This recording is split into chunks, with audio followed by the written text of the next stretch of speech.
large chunk of the Democratic base who may be watching tonight. That's his job this evening. The one thing Bernie Sanders hates is talking about himself. He doesn't like answering personal questions when reporters ask him. He's got a lifetime in civil life. He's got a lifetime in politics.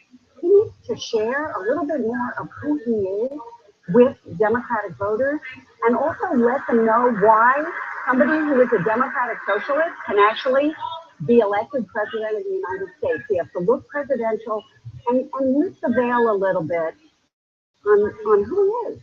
Martin O'Malley, Jim Webb, Lincoln Chafee, the other three candidates who are going to be up on that stage, they've got a tough assignment tonight. They do, because they see the recent example of Carly Fiorina on the Republican side. It was in an undercard debate, but they saw that somebody who was very low in the polls can use a debate performance to make themselves more relevant in the race. She's still in the middle of the pack, but she went from nowhere to the middle of the pack. So they're thinking, what's my breakthrough? What's my issue? How do I make a connection? The question is, should I go after Hillary Clinton? Because there's a risk in doing that if you're overly personal, if you're slashing in your attacks, because despite the questions about her, she remains very popular among Democrats. Or do they strategically think, I want to be the alternative to Hillary Clinton, so I'm going to direct my fire at Bernie Sanders to see if I can take him down a little bit.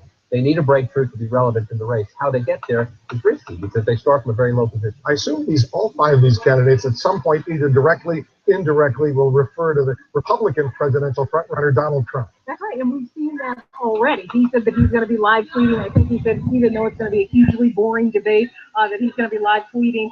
And then Hillary Rodham Clinton tweeted back saying that it's going to be a huge debate, and she'll be glad that he's watching. So yes, I expect that they will bring Donald Trump up because he's such a big target. Democrats do not like Donald Trump, so I think even for these undercard guys, if you want to sort of be in the news cycle come tomorrow, it might be good to get up a funny one-liner. For Democrats and broadcasters, Donald Trump is the gift that keeps on giving. Right. But he's going to tweet that right now. That's right. Just so you watch now. We're in the state of Nevada. The Latino vote is critical in the state. This used to be a presidential battleground state. It used to go back and forth. Now you'd have to say it leans blue, and quite so. New Mexico is the same way. We're back and forth between Bush and Gore because of Latino vote. Now you'd have to say it leans blue. So you can expect, whether it's talking about his views on Mexican immigrants, building the wall, Democrats, that's T-ball. Yeah, that's a good point. Trump will be the punching bag here. Thinking, these people are not going to punch at each other. They're gonna punch at Republicans. I assume some of these Democratic candidates, David, they're going to go after Hillary Clinton for supposedly flip-flopping and changing her mind on very sensitive domestic and international issues. Well, I agree with John. I think they'll do it, but they'll do it in a subtle way and talk about their own consistency and the need to be consistent, and the question of whether you can trust them to act on what they say they'll do based on what they've done before. I don't think there'll be a direct assault on her for the reasons we discussed earlier. I think she is a popular figure among Democrats, and they don't want a frontal assault on a fellow Democrat, particularly the front line. And if they did that to Hillary Clinton, it would probably benefit her because I bet she's prepared.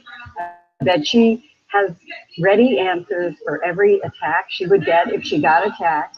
And so there's no benefit in it for any of these candidates I think in most of the scenarios that we've discussed, she's been through several times in a run through. She knows how she's going to deal with them. I don't think she'll fire unless fired upon, but if fired upon, she'll fire back. And I can tell you from experience, having worked for a candidate who debated her a couple of dozen times, she's pretty good at it. But you do have to make the case when they do come after her consistency. The challenge for her is to say, we say, is it an evolution or is it a flip-flop? She has to make the case that she's changed her position because of changing times, not because of changing polls. And she doesn't want to go too far in distancing herself from President Obama on these sensitive issues because she needs that Obama base if she's going to get herself a nomination and then be elected president. That's right, and we've seen so far she's doing pretty good with the Obama base. If you look at polls in South Carolina and out of Nevada, she's got high numbers among African Americans as well as Latinos, but she has in some ways put some distance, particularly on TPP, but she might have a stiff arm Obama on that, but she gained union support too. So in that way, we should remember the Obama base is pretty large. He's the most popular Democrat. He's up around 80%. So there's not a big benefit in picking him around too much in this debate. But she did on the TPP, the Trans-Pacific Partnership, that trade deal, that's an issue which she worked on as Secretary of State. She's now said it's a bad deal. Well, as I've said before, the theory here is that if you flop onto the most popular side.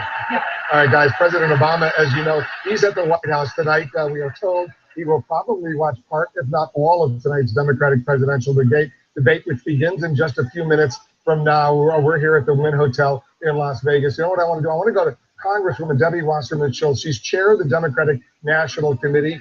She's about to introduce a taped message to the people here from President Obama. Let's listen in. 2016. Thank you so much. 8 years ago, I was one of the many candidates sharing my vision for our country's future.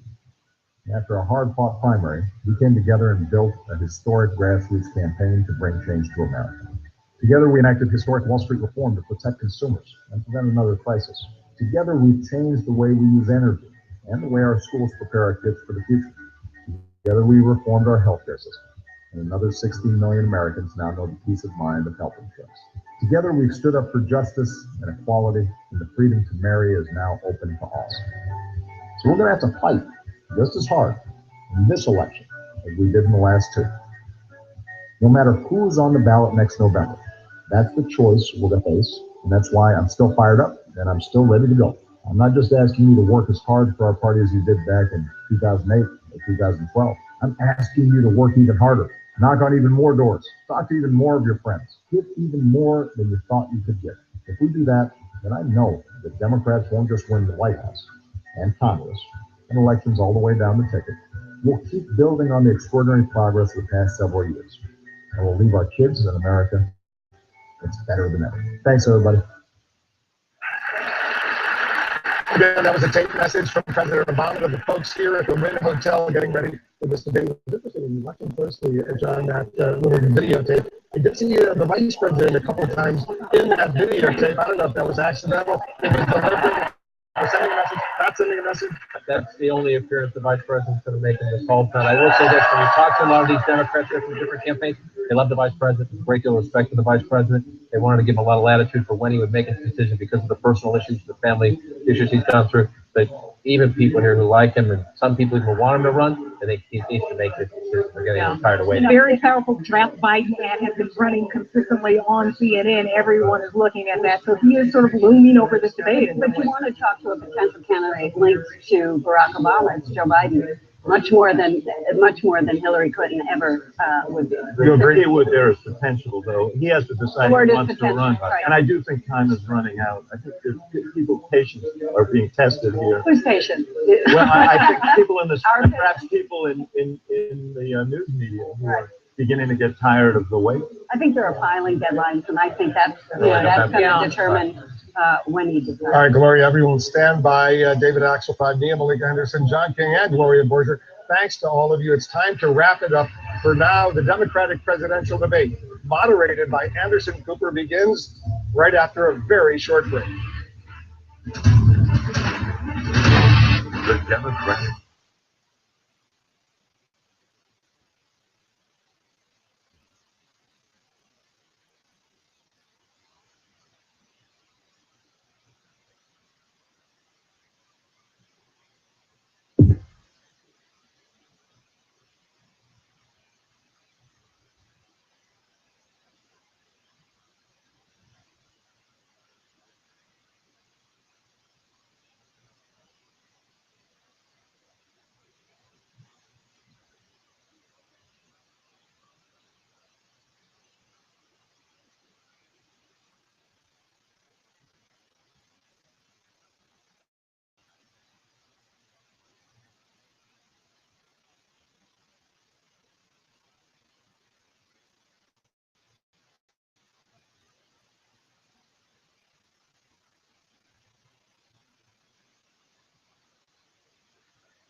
Democratic candidates are here and they are ready to debate.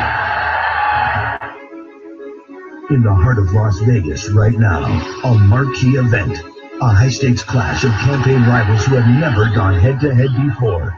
It's the Democrats' turn in the spotlight, with the White House on the line. We have to make Republicans pay a price at the polls. If we stand together, there is nothing that we cannot accomplish. Tonight, the first Democratic debate of this presidential race. It's a critical test for a party superstar who's been down this road before. Hillary Clinton, the frontrunner, facing questions about her record, her emails, and the strength of her support. The former Secretary of State says her enemies are up to their old tricks. I won't get down in the mud with them. Bernie Sanders, the surprise threat, gaining in the polls despite critics who doubt he can go the distance. The senator and self-proclaimed socialist says he's giving the Clinton camp a scare by rallying against the billionaire class. Yes, we have the guts to take you on. Three other political veterans are in the mix. Martin O'Malley, Jim Webb, and Lincoln Chafee have served in top elected offices, but they're struggling to get traction. I know that it's a tough fight. I kind of like tough fights. Now, the stage is set for the Democrats to drive home their differences with each other and with Republicans. We're going to rattle their amnesia and force them to acknowledge reality. The other Republican candidates, they are just Trump without the pizzazz or the hair. In an election season that's breaking all the rules, this night in Vegas could change the odds once again.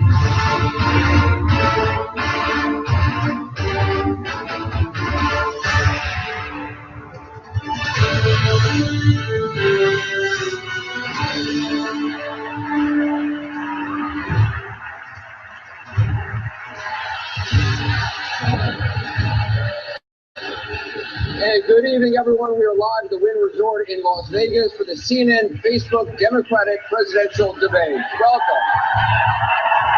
The five major candidates are about to face off for the first time in a primary race that is a lot more competitive than many people had expected. Welcome. I'm Anderson Cooper.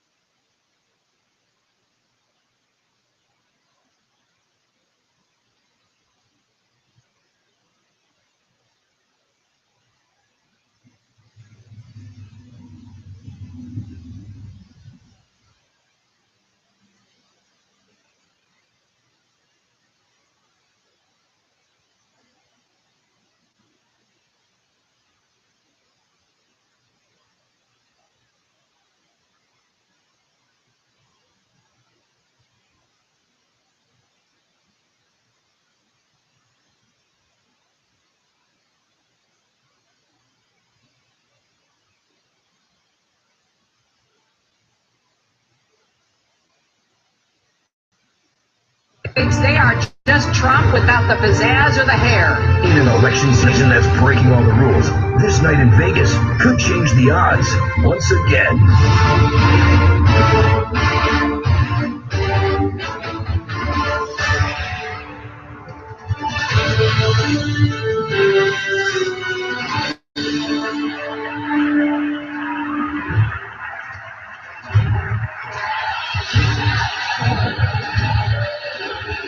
Hey, good evening, everyone. We are live at the Wynn Resort in Las Vegas for the CNN Facebook Democratic Presidential Debate. Welcome. The five major candidates are about to face off for the first time in a primary race that is a lot more competitive than many people had expected. Welcome. I'm Anderson Cooper. Thanks for joining us. We're just seconds away from introducing the candidates to viewers in the United States and watching right now around the world. This debate is airing on CNN.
They are just Trump without the pizzazz or the hair. In an election season that's breaking all the rules, this night in Vegas could change the odds once again.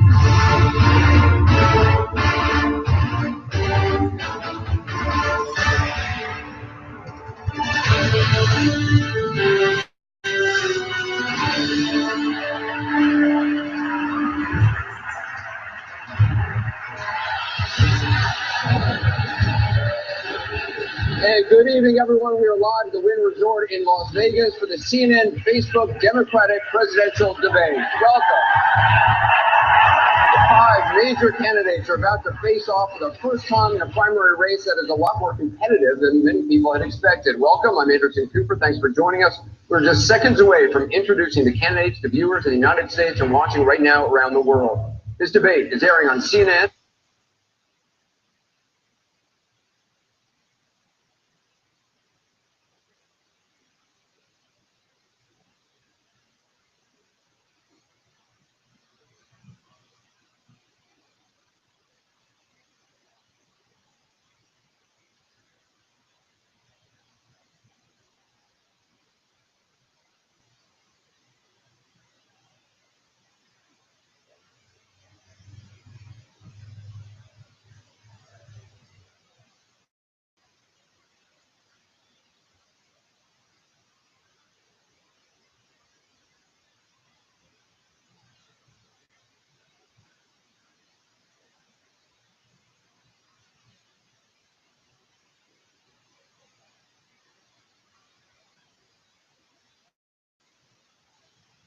They are just Trump without the pizzazz or the hair. In an election season that's breaking all the rules, this night in Vegas could change the odds once again.